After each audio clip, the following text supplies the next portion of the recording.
नमस्कार आणि आपण पाहत आहात लोकहित लाईव्ह न्यूज चॅनल, आवाज सर्वसामान्य जनतेचा। वन कामगार, वनमजूर, वनसेवक यांचा पुसद येथील उपवनसंरक्षक कार्यालय येथे धडक मोर्चा बुधवार दिनांक 4 फेब्रुवारी 2026 रोजी दुपारी 12 वाजता पुसद येथील उपवनसंरक्षक कार्यालयावर उमरखेड, महागाव, पुसद येथील राज्य सरकारी चतुर्थ श्रेणी वन कामगार, वनमजूर, वनसेवक यांचा केंद्र अध्यक्ष पंजाब भोकरे यांच्या नेतृत्वात मोर्चाचे आयोजन करण्यात आले होते। या मोर्चाची सुरुवात वसंतराव नाईक चौकापासून झाली होती। त्यानंतर पुसद येथील उपवनसंरक्षक स्वामी साहेब यांच्यासोबत केंद्र अध्यक्ष पंजाब भोकरे व त्यांच्या सहकार्यासोबत विविध 21 प्रकारच्या मागण्यांचे निवेदन देण्यात आले आणि त्यावर चर्चा करण्यात आली। तर पाहूया केंद्र अध्यक्ष पंजाब भोकरे यांची प्रतिक्रिया।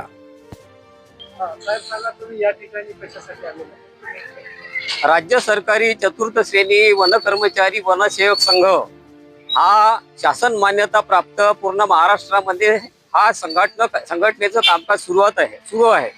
त्या संघटनेचा पंजाब भोकरे मी अध्यक्ष आहे। या पुसद उपवनसंरक्षक यांच्याकडे 1 एप्रिलला मीटिंगसाठी पत्र पाठवलं होतं। आज 10 महिने होऊन गेलेला आहे। त्यांनी मीटिंग घेतली, परंतु त्यांनी अजूनही मीटिंगची उत्तर कॉपी म्हणजे मिनिट्स कॉपी दिलेली नाही। या विभागामध्ये कामगार लोक जे योजनेतर आणि रोहेचे कामावर जे कामगार आहे, ज्या महाराष्ट्र सरकारच्या योजना या वन विभागामध्ये राबवल्या जात आहे, त्या कामावर खूप मोठ्या प्रमाणामध्ये रोजंदारीचे कामगार कामावर आहे। त्या लोकांचे मास्टर रोल भरल्या जात नाही। नियमाप्रमाणे त्या लोकांचे मास्टर रोल भरायला पाहिजे। त्या लोकांच्या नियमाप्रमाणे सेवा ज्येष्ठता याद्या तयार करायला पाहिजे। नागपूरच्या PCCF ऑफिसचे, यवतमाळच्या सर्कल ऑफिसचे पत्र यांना आलेले आहे। यांना पत्र येऊनही हे मास्टर रोल भरत नाही, या लोकांचे रेकॉर्ड ठेवत नाही, या लोकांच्या सेवा ज्येष्ठता याद्या तयार करत नाही। शासनाचा GR आहे की या लोकांची, या कामगारांची मजुरी दर महिन्यामध्ये करावी। शासनाचा GR असतानाही हे अधिकारी, वनक्षेत्र अधिकारी आणि उपवनसंरक्षक हे शासन निर्णय डावलून या मजुरांना कामावर लावून घेतात आणि त्यांचे पगार महिनोगंती थकीत राहतात। त्याच्यासाठी आंदोलन करण्याची वेळ येते। तो शासनाचा GR असा आहे की जोपर्यंत तुम्हाला अनुदान उपलब्ध होत नाही तोपर्यंत तुम्ही मजूर कामावर लावून घ्यायचे नाही। मग शासन निर्णयामध्ये अशा अटी असताना तुम्ही शासन निर्णय डावलून मजूर कामावर का लावून घेता? म्हणून कामगार लोकांचे पगार थकीत राहतात। 3339 लोक महाराष्ट्रामध्ये कायम होण्यासाठी पात्र आहे। त्या लोकांची माहिती नागपूरच्या PCCF ऑफिस कडून मागवलेली आहे। यांच्यापर्यंत पत्र आलेले आहे। आज PCCF नागपूरचे 17 पत्र झालेले आहे इथे, तरी अजून या लोकांनी माहिती पाठवलेली नाही आहे। हे शासनाचे सेवक आहे।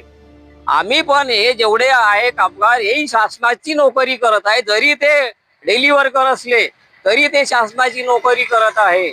त्यांना जो पगार मिळतो तो शासनाच्या तिजोरीतून मिळतो आणि शासनाने या लोकांना आज या पुसद तालुक्यामध्ये एवढी मोठी इमारत बांधलेली आहे। एक DFO ची पोस्ट क्रिएट केलेली आहे, 4 ACF आहे, 6 RFO लोक आहे, गार्ड, फॉरेस्टर असं जवळपास, आणि ऑफिशियल स्टॉप पकडला तर आज 200 लोकांचा स्टॉप आहे। मग तुम्ही कार्यालयीन प्रक्रियेप्रमाणे तुम्ही माहिती का तयार करत नाही? वरिष्ठ लेवल पर्यंत तुम्ही माहिती का पोहोचवत नाही?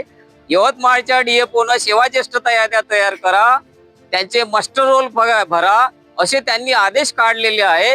या DFOनी काय केलं ते आज मला विचारायचं आहे की तुम्ही शासन निर्णय डावलून, नियम कानून कायदे डावलून तुम्ही या कार्यवाह्या का करता? जे आजपर्यंत प्रकार घडले ते सर्व मला थांबवायचे आहे।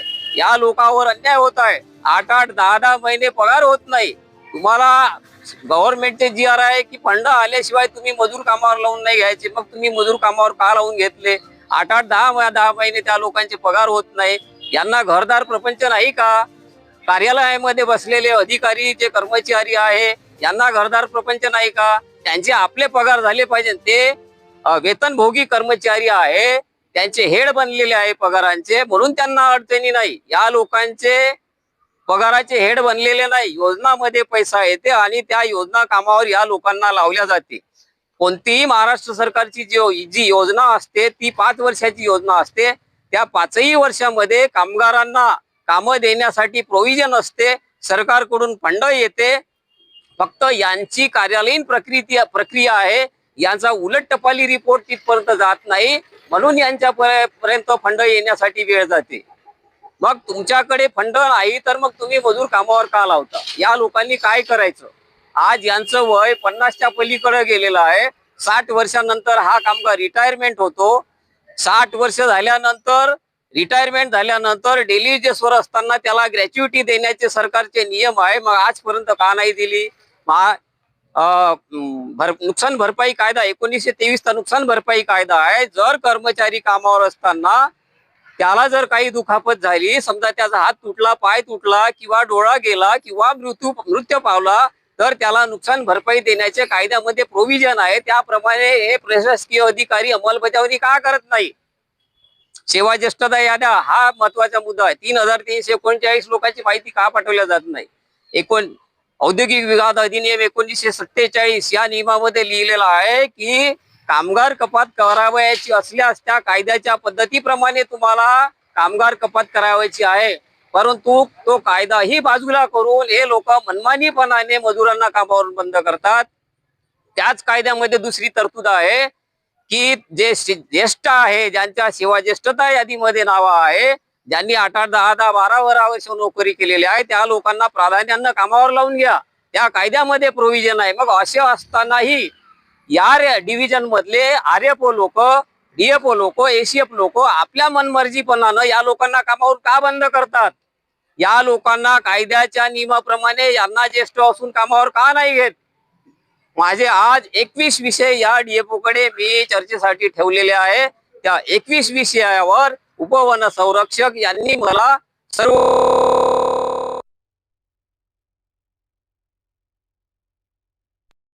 कॉपी दिलेली नाही. त्यानंतर नोव्हेंबर डिसेंबर मध्ये मी ठाणे वन्यजीव DCF, Shahapur DCF, Dhule DCF, Nashik DCF यांच्याकडे मिटिंगा घेतल्या, आंदोलने केले. तिथल्या डीएफओ लोकांनी मला उत्तर कॉपी दिलेली आहे. मग हे का नाही देत? यांना कुठे अडचण आहे उत्तर कॉपी द्यायसाठी? हे सर्व 21 प्रश्न आज मी यांच्या पुढे मांडणार आहे. ते मला सॉल्व्ह करून घ्यायचे आहे.